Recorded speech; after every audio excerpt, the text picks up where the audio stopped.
Assalamualaikum warahmatullahi wabarakatuh. Alhamdulillahi rabbil alamin, wassalatu wassalamu ala asyrafil anbiya'i wal mursalin, Sayyidina Muhammadin wa ala alihi wa sahbihi ajma'in. Qala rabbi syrah li sadri wa yassir li amri wahlul 'uqdatam min lisani yafqahu qawli, amma ba'du. Kawan-kawan mahasiswa dan mahasiswi AT semester 2 STAI Al-Fitrah yang berbahagia. Pada siang hari ini saya akan membaca teks dari kitab Qawaid Tasawuf karya Syekh Ahmad Zarruq Al-Fasi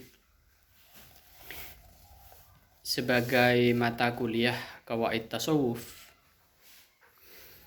Dan di pertemuan sebelumnya kita sudah membaca dua kaidah, yaitu al-qaidatul ula wal qaidatus saniyah. Kaidah pertama dan kaidah kedua. Di mana di sana diantaranya disebutkan bahwa definisi tasawuf itu hampir menyentuh angka 2000 lebih menurut pendapat Al-Imam Al-Qushairi di dalam risalahnya yang kemudian dinukil oleh Sayyidi Ahmad Az-Zarruq. Namun semua marja'nya, tempat kembalinya, standarnya, referensinya, marja'nya itu kembali menurut Syekh Ahmad Az-Zarruq kembali kepada sidqut tawajjuh ilallah wa marja'uha kulluhu lisidqit tawajjuhi ilallahi ta'ala, yaitu kesungguhan menghadapkan diri kepada Allah. Menghadapkan diri di sini meliputi jasmani dan rohani. Baik jasmaninya maupun rohaninya sama-sama sungguh-sungguh menghadap kepada Allah. Itu yang disebut dengan tasawuf. Jadi nanti meskipun terjadi banyak perbedaan di kalangan ulama tentang definisi tasawuf, tapi marja'nya, tempat kembalinya adalah sidqut tawajjuh ilallah. Qala al-musannif rahimahullah wa nafa'ana bihi wa bi'ulumihi fid dharain amin, ila qawli al-qaidatu tsalitsatu. Kaidah yang ketiga. Al-ikhtilafu fil haqiqatil wahidati in kathura dhalla ala bu'di idraki jumlatiha. Perbedaan di dalam satu hakikat, meskipun perbedaan tersebut banyak in kathura, tapi semua itu menunjuk kepada betapa luasnya pemahaman jumlah dari hakikat tersebut. Perbedaan di dalam mentakrif tasawuf itu kembali kepada luasnya pemahaman setiap sufi terhadap tasawuf. Thumma in roja'a li aslin wahid yatadammanu jumlata ma qila fiha kanatil ibaratu anhu bihasabi ma fuhima minhu. Kemudian ia dikembalikan kepada aslin wahid, kepada satu asal tadi. Ini juga menyimpan yatadamman, menyimpan apa-apa yang disebutkan di dalam hakikat tersebut. Kemudian memang hakikatnya satu ya, tapi kemudian memendarkan banyak pengertian, banyak pemahaman. Nah, itu kenapa bisa begitu? Hakikatnya satu, anggaplah misalkan kita permudah sidqut tawajjuh ilallah, tapi kemudian masing-masing sufi punya definisi sendiri-sendiri. Itu sebabnya apa? Katanya Syekh Zarruq, bihasabi ma fuhima minhu, kanatil ibaratu anhu bihasabi ma fuhima minhu. Ibarat yang muncul, redaksi yang muncul dari setiap sufi itu sesuai kadar pemahamannya. Nah, Makanya masing-masing sufi itu nanti dipengaruhi oleh hal-hal tertentu seperti yang akan disebutkan di kitab ini. Wa jumlatul aqwali waqi'atun ala tafasiliha. Jumlah semua pendapat-pendapat tersebut jatuhnya dikarenakan atas perincian-perincian tasawuf sendiri. Jadi banyak perbedaan ulama tentang tasawuf. Tasawuf adalah misalkan Imam Al-Junaid mendefinisikan ad-dukhul fi khuluqin sani wal khurud min khuluqin dani, atau terbalik saya nyebutnya. Jadi tasawuf adalah keluar dari akhlak yang tercela dan masuk ke dalam akhlak yang terpuji. Misalnya Fulan ditanyakan, dia punya prinsip, punya definisi tasawuf sendiri. Al-Hallaj atau Ibnu Arabi ditanyakan, sama. Imam Qushairi misalkan ditanyakan, As-Sufi misalkan, Minas Sofa. Sofa maknanya apa? Bersih atau jernih dan lain-lain. Itu semua jatuhnya ke tafsil, perincian dari tasawuf itu sendiri. Wa'tibaru kulli wahidin lahu ala hasabih maqalihi minhu ilman wa amala. Nah, di sini dikatakan wa'tibaru, standarnya setiap pendapat tersebut kembali kepada apa? Kembali kepada background masing-masing sufi. Background apa saja di sini? Ilman, tamyiz ya. Ilman, apa nih ilmu nih, kan begitu kalau memaknai bahasa Jawa. Aw amalan utawa apa nih penggaweani. Jadi semua definisi yang hadir, yang muncul, ibarat yang lahir dari masing-masing sufi itu dimengaruhi oleh background masing-masing. Baik background keilmuan, ilman, atau amalan atau background amal, perbuatannya, atau halan atau kondisi yang sedang melanda si sufi, atau dzauqan atau perasaan dan yang cita rasa masing-masing sufi. Wal ikhtilafu fit tasawufi min dzalika. Perbedaan di dalam tasawuf itu disebabkan hal-hal yang telah disebutkan. Jadi disebabkan perbedaan perbedaan backgroundnya masing-masing. Kalau yang sering fana seperti Al-Hallaj, dia punya definisi yang memang fana. Jadi definisinya yang melupakan semua al-khalqu dan mahwil khalqi wal baqa bil haqqi, seperti itu. Jadi tergantung hal kondisi yang sedang melanda masing-masing sufi. Famin thamma al-haqal hafidhu Abu Nu'aim rahimahullah bi ghalibi ahli hilyatihi inda tahliyatihi kulli syahsin qawlan min aqwalihi yunasibu halahu qailan wa qila inna tasawwufa kada.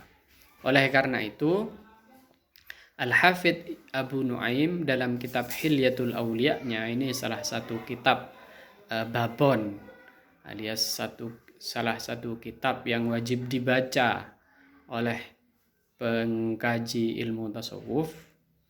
Dia itu menyebutkan masing-masing tokoh yang dikaji di dalam kitab Hilyatul Awliya disesuaikan dengan kondisi masing-masing. Makanya dia tidak pernah mengklaim sebagai, karenanya Al-Hafidh Abu Nu'aim di dalam hilyahnya tidak pernah mengklaim, menjustifikasi satu definisi sebagai satu definisi yang final. Dia selalu mengatakan wakila innat tasawuf. Itu ibarat yang sering dipakai. Ada yang mengatakan bahwa tasawuf adalah, ada yang mengatakan bahwa tasawuf adalah. Nah, begitu biasanya Imam Abu Nu'aim. Yang terpenting, kata Imam Az-Zarruq, fa'usy'irah, maka dirasakan atau dipastikan annaman lahu nasibun min sidqit tawajjuhi lahu nasibun minat tasawuf.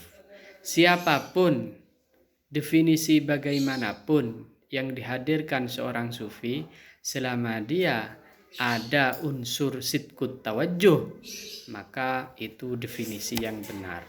Wa inna tasawwufa kulli ahadin sidqut tawajjuhi, dan bahwa definisi tasawuf masing-masing orang itu gambaran dari bagaimana penghayatan dirinya terhadap kesungguhan diri menghadapkan diri kepada Allah. Kita lanjut. Al-qaidatur rabi'ah. Kaidah yang keempat. Di kaidah keempat ini Syekh Zarruq nanti akan menyebutkan kata beliau, sidqut tawajjuhi masyrutun bikaunihi min haitsu yardahul haqqu ta'ala wa bima yardahu wa la yasihhu masyrutun biduni syartin wa la yarda li ibadihi al-kufra falazima tahqiqul imani wa in tashkuru yardahu lakum falazima al-amalu bil Islam. Kata beliau, sidqut tawajjuh itu kesungguhan hati, kesungguhan jiwa, kesungguhan jasmani untuk menghadapkan diri kepada Allah, itu ada syarat, masyrut, disyaratkan sekiranya di sana itu syaratnya adalah hendaknya diridhoi Allah. Jadi semangat saja ya, tapi tidak tahu hal-hal yang diridhoi Allah, itu tidak benar, itu tidak sidqut tawajjuh. Seperti orang-orang sekarang itu banyak yang ghirah keagamaannya tinggi, kecemburuan agamanya tinggi, tapi tidak disertai yardahul haq, tidak tahu bidang-bidang apa dan di mana yang diridhoi oleh Allah. Untuk mengetahui sesuatu yang diridhoi Allah kan harus dibarengi dengan ilmu. Begitu juga kecemburuan agama harus dibarengi dengan ilmu. Seperti yang ramai sekarang, misalkan dikatakan, gimana itu sholat Jumat kok nutup, masjid kok ditutup, orang nggak boleh sholat Jumat. Nah itu kan karena ghirah keagamaannya tidak tinggi, tapi dia tidak dibarengi oleh pengetahuan tentang apa yang diridhoi oleh Allah. Dia tidak tahu bahwa jiwa itu terkadang menempati di atas agama. Menyelamatkan jiwa itu lebih penting daripada melaksanakan Jumat misalkan. Tidak pernah mau tahu itu. Ini yang disebut bahwa kesungguhan menghadapkan diri kepada Allah, kesungguhan menjalankan Islam, kesungguhan menjalankan syariat, itu harus dibarengi dengan pengetahuan tentang apa saja yang diridhoi oleh Allah. Tidak tahu yang diridhoi oleh Allah itu apa kalau dirinya tidak melengkapi diri dengan ilmu yang cukup. Wala yasihu masyrutun biduni syartihi. Tidak sah apa yang disyaratkan tanpa adanya syarat. Makanya di sini dikatakan seperti firman-Nya, wala yarda li ibadihil kufrah. Allah tidak meridhai bagi hambanya kekufuran. Jadi syarat dari sidqut tawajjuh itu, kata Imam Az-Zarruq, falazima tahqiqul iman. Maka keimanannya harus tahqiq, harus benar imannya dulu. Wa in tashkuru yardahu lakum falazimal amal bil Islam.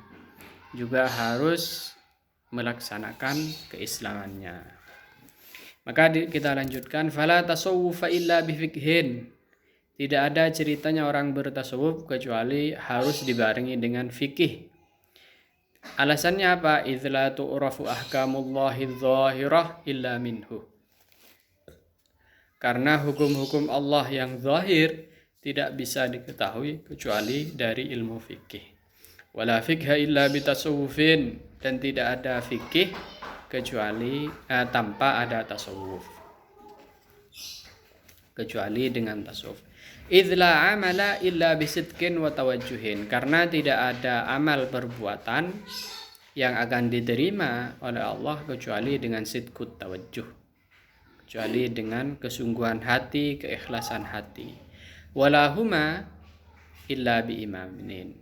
Walahuma, dan tidak ada tasawuf serta fikih kecuali disertai keimanan. Harus ilmu tauhid. Jadi ada 3 ilmu yang tidak bisa ditinggal di sini. Fikih, tasawuf, dan juga tauhid. Idz la yasihu wahidun minhuma bidunihi. Tidak sah salah satu dari tasawuf dan fikih kecuali tanpa adanya keimanan. Jadi harus tauhidnya benar, belajar fikih yang benar, tahu hukum-hukum Allah yang zahir, dan juga dilengkapi dengan tasawuf. Falazimal jami'u litalazumiha fil hukmi. Falazima, maka harus semua itu karena masing-masing dari 3 ilmu ini talazum, tidak bisa pisah. Talazum itu tidak bisa pisah, satu kesatuan, bersifat integral. Talazum itu kalau dalam ilmu mantik kadzillil insan, kata Imam Ghazali, seperti bayangan bagi manusia. Jadi manusia selalu diikuti oleh bayangannya, tidak bisa pisah dari bayangannya, meskipun bayangan tersebut bukan dirinya. Tasawuf itu tidak bisa pisah dengan fikih, fikih tidak bisa pisah dengan ilmu tauhid, begitu juga ilmu tasawuf tidak bisa pisah dengan ilmu tauhid maupun ilmu fikih. Demikian. Jadi bersifat talazum. Litalazumiha fil hukmi. Seperti apa? Katalazumil arwahi lil ajsadih. Seperti talazumnya, integralnya al arwah, ruh, lil ajsadih, bagi jasad. Jadi bagi jasad.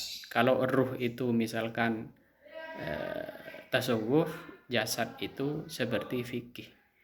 Mana ada ruh tanpa jasad atau jasad tanpa ruh. Idz la wujuda laha illa fiha. Tidak ada ruh kecuali di dalam jasad. Kamalah sebagaimana tidak sempurna lahu illa biha. Sebagaimana jasad tidak bisa sempurna kecuali dengan adanya ruh. Fafham.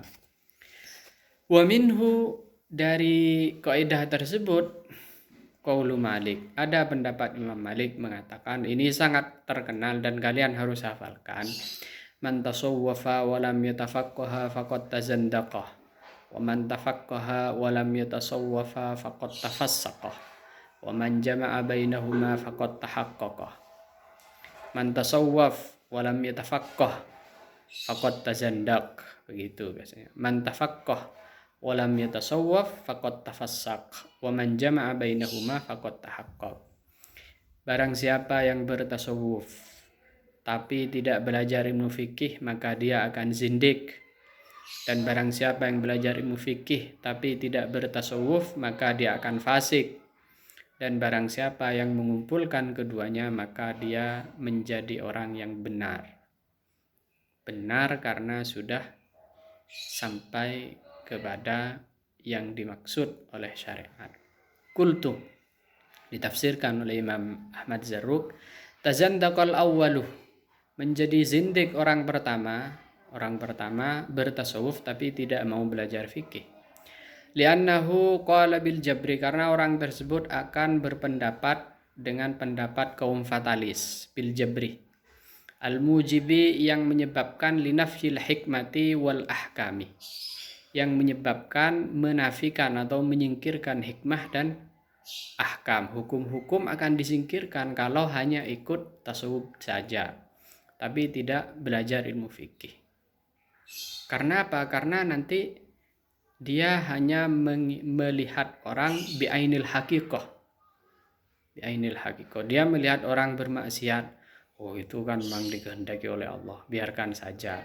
Nah, akhirnya di sini yang terjadi nafyul hikmah wal ahkam. Hukum hilang, disingkirkan. Hukum-hukum akan tidak berfungsi kalau orang cara pandangnya seperti itu semua. Akan jabar fatalis seperti sekarang ini misalnya, gak usah ikutin petunjuk pemerintah misalnya, atau dokter, jaga jarak segala macam, cuci tangan, gak usah itu. Kalau memang udah waktunya mati, sakit, jangan, itu jabar namanya. Kelompok Jabariyah, kelompok fatalis. Kelompok fatalis ini sering menyingkirkan hikmah dan ahkam dalam bahasa Imam Zarruq. Sama seperti cerita Ibnu Arabi di salah satu risalahnya, ada seorang hanya belajar tasawuf tok, nggak belajar fikih. Akhirnya dia beribadah di suatu tempat di atas gunung sambil ditemani kambing betina. Nah, akhirnya suatu saat dia ditanya, kambing betina itu untuk apa? Oh, itu kalau saya lagi memuncak nafsu saya, maka saya setubuhi kambing betina tersebut, kemudian saya ibadah lagi. Jadi itu fungsinya. Nah, ini kan contoh orang yang bertasawuf tapi tidak ngerti hukum fikih. Wa tafassaqat tsani, orang kedua menjadi fasik. Kenapa? Li khuluwi amalihi an sidqi tawajjuhil hajiz an ma'siyatillah. Karena amal perbuatannya sepi dari sidqut tawajjuh, dari keikhlasan, dari benar-benar sungguh-sungguh, jauh dari riya segala macam. Dia amal perbuatannya begitu, kosong dari keikhlasan. Wa anil ikhlasil mustarat fil amal, padahal ikhlas itu menjadi syarat diterimanya amal. Wa tahaqqaqat tsalitsu, orang ketiga menjadi ahli tahqiq benar karena liqiyamihi bil haqiqah fi ainit tamassuki bil haqqi, karena dia melaksanakan hakikat dengan tetap bertamassuk, berpegang teguh kepada pendapat yang benar menurut syariat. Fa'rif dzalika, maka ketahuilah hal itu. Ini yang bisa saya sampaikan, semoga memahamkan, dan bila ada yang belum kalian pahami silahkan ditanyakan nanti.